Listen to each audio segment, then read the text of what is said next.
Shopping tra amici ma senza pagare, baby gang nei guai con 7 ragazzini accusati di furto di capi d'abbigliamento, 3 sono stati arrestati, 4 denunciati. Sorpresi dal titolare dell'Ocean Market di Vittorio Veneto si sono dati alla fuga.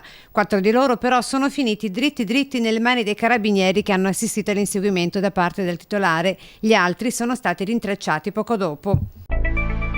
Droga al Biscione di Conegliano con 3 minorenni sorpresi dai carabinieri mentre la fumavano. 2 segnalati alla prefettura come assuntori di droghe. Arrestato un colombiano 25enne che non voleva fornire le proprie generalità per resistenza pubblico ufficiale. 8 i fogli di via obbligatori presentati. È accaduto nel corso dei pattugliamenti di questi giorni predisposti dai militari in questa che viene considerata zona sensibile.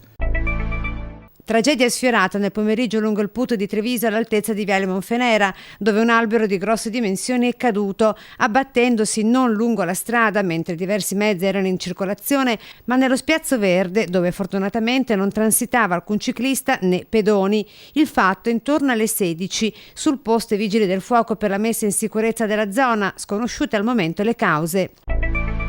Blitz della finanza, più di 1000 capi d'abbigliamento contraffatti e sequestrati e 8 venditori, sia italiani che stranieri, denunciati. È il risultato dell'operazione Door to Door delle Fiamme Gialle di Treviso. Nello specifico 3100 i prodotti di sartoria sequestrati dai militari, a cui ha seguito il deferimento all'autorità giudiziaria per tutte le persone coinvolte.